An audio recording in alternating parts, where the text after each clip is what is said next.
हाय। तो सबसे पहले तो यार सॉरी, मुझे पता है मैंने बोला था कि मैं 30 दिन तक कंटिन्यूअसली ना पोस्ट करूँगी। बट ऑनेस्टली क्लिनिकल्स जाना, वहाँ से वापस आना, शूट क्या करना है, सोचना, एडिट करना और ये सब करना अभी तो मेरे लिए थोड़ा हेक्टिक हो गया था, तो इसलिए थोड़ा-थोड़ा कभी मिस हो जाता है, उसके लिए सॉरी। हैविंग सेड दैट अभी रात के 10:30 हो रहे हैं और आज है 31st ऑफ मार्च, ठीक है?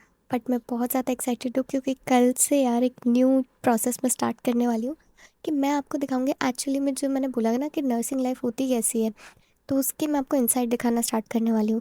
मैं यार एक्चुअली मैंने ये चैनल ही इसलिए बनाया था क्योंकि जब से 4 साल पहले जब मैंने एंटर किया था ना नर्सिंग, तो मैं ढूँढ रही थी कि यार कोई तो ऐसा चैनल मिले कि जिसमें पता चले कि एक्चुअली में होता क्या है नर्सिंग में अंदर जाके। अब वो एक्साइटमेंट बोल लो, डर बोल लो, कुछ भी बोल लो, बट उसकी वजह से ना मैं ढूँढ ज़रूर रही थी। पर मुझे ऐसा कोई चैनल मिला ही नहीं जो ये दिखा रहा हो कि एक्चुअली में होता क्या है यार मेडिकल लाइफ में अंदर जाने के बाद। तो एमबीबीएस के तो बहुत सारे इंसाइट वाले चैनल है, मतलब हर दूसरा पर्सन ही शायद यार एमबीबीएस का जो कर रहा है।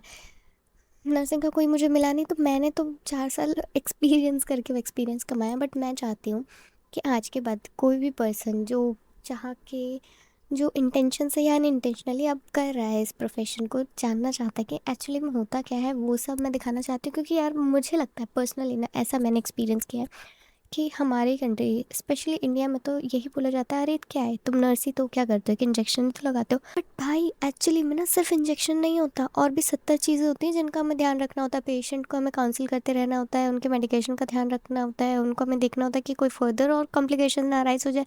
सबसे बड़ी चीज़ डॉक्यूमेंटेशन, हर एक चीज़ का डॉक्यूमेंटेशन करना होता है। मतलब 6 घंटे की शिफ्ट में हम अगर 70 काम कर रहे हैं, तो उन 70 चीज़ों को हमें करने के बाद लिखना भी होता है विद टाइम कि भाई हमने इस टाइम पे ये किया है। और अगर गलती से आप एक आधा भूल गए ना, तो बस हो गया आपका काम वहीं ख़त्म।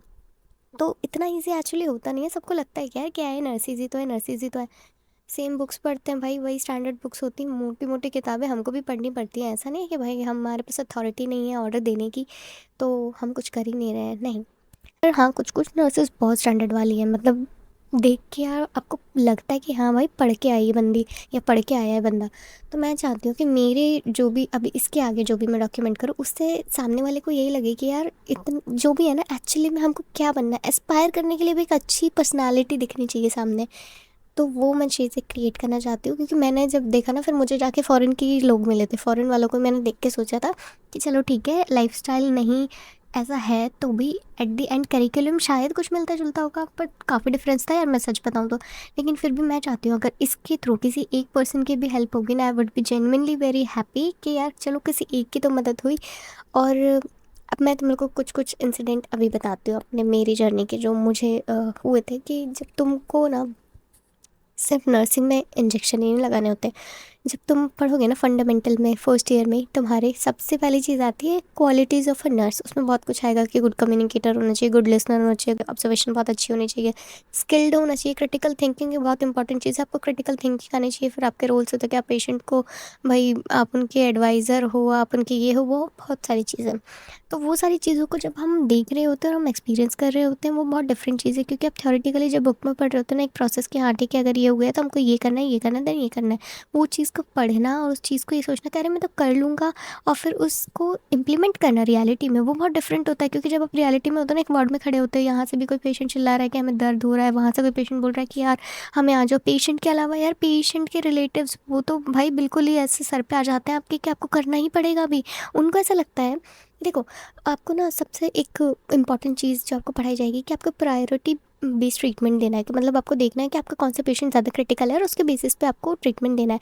लेकिन ये चीज़ ना वो नहीं समझते क्योंकि उनके पास उनका एक पेशेंट है, वो अपने एक पेशेंट के लिए कंसर्न है। बट एज ए नर्स हमारे पास अगर 4 पेशेंट हमें अलॉटेड है, तो वो चारों पेशेंट हमारे पेशेंट हैं, हम चारों के लिए सेम कंसर्न रखते हैं। में जब हम प्रायोरिटी वाइज ट्रीटमेंट करते हैं ना, तो कभी कभी पेशेंट्स को लगता है यार उस पेशेंट का तो ज़्यादा हो रहा है और हमारा नहीं हो रहा है। तो उस चीज़ में काफ़ी मिसकम्युनिकेशन होता है, और काफ़ी लोग उस चीज़ में जाके, वो जो होता है ना कि नर्सेज़ बहुत रूड होती हैं, नर्सेज़ ऐसे बोलती हैं, नर्सेज़ वैसे बोलती हैं, नर्सेज़ तो सुनती ही नहीं है, नर्सेज़ काम नहीं करती।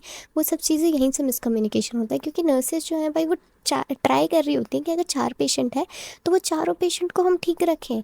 हमें ये नहीं है कि कोई बिल्कुल बेचारा सांस नहीं ले पा रहा है, लेकिन हम जिसको फीवर है उसी को दवाई देने के चक्कर में दूसरे वाले को बिल्कुल ही भूल जाए। तो वहाँ उस सारे सिनेरियो में आपको वो जजमेंट लेना, वो कॉल आपका होता है कि आप क्या करने वाले हो।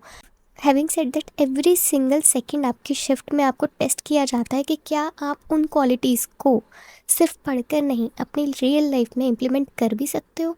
वो पेशेंस आपको जो रखना पड़ता है ना, वो भाई मतलब आप अलग ही हो अगर आप वो चीज़ मेंटेन कर पा रहे हो तो। और जो ये बोला जाता है कि यार गवर्नमेंट हॉस्पिटल की नर्सेस तो बहुत रूड होती है, या फिर यार जो एजेड नर्सेस होती हैं, एजेड सिस्टर्स जो होती हैं वो बहुत रूड होती हैं। तो यार रूड देखो ऐसा है, होना कोई चाहता नहीं है इंटेंशनली, और कोई आता भी नहीं है। जब आता है ना तो रूड होते नहीं हैं, पर जब आप एक ही चीज़ समझा रहे हो आपके माइंड में और बहुत सारी चीज़ें चल रही हैं, और उसके बाद भी आप सामने वाले को समझा रहे हो कि यार ये चीज़ ऐसा है, या हम उसकी बात कर देंगे, या हम अभी बिजी हैं, और उसके बाद भी कोई पर्सन नहीं समझता ना, तो यार गुस्सा आ जाता है उस हीट ऑफ द मोमेंट में। तो उसको लेके वो एक मिसकंसेप्शन बन गया है कि सिस्टर्स बहुत गुस्से वाली होती हैं। मैं तो अपने आप को एक्सक्लूड ही करूँगी कि भाई मैं तो गुस्से वाली हूँ, ठीक है। बट हाँ, ऐसा नहीं होता है। मैंने बहुत बहुत सॉफ्ट हार्टेड नर्सेस भी देखी, और आपको मैं एक बात बताऊँ, जितनी एम्पैथी और जितना इमोशनल अटैचमेंट नर्सेस का होता है अपने पेशेंट्स के साथ ना, वो शायद मुझे नहीं लगता किसी और हेल्थ केयर मेंबर का हो रहा होता है, क्योंकि सबसे ज़्यादा टाइम हम बिता रहे होते हैं भाई अपने पेशेंट्स के साथ, है ना। हम उनके साथ एक 6 घंटे की प्रॉपर ड्यूरेशन में होते हैं दिन में।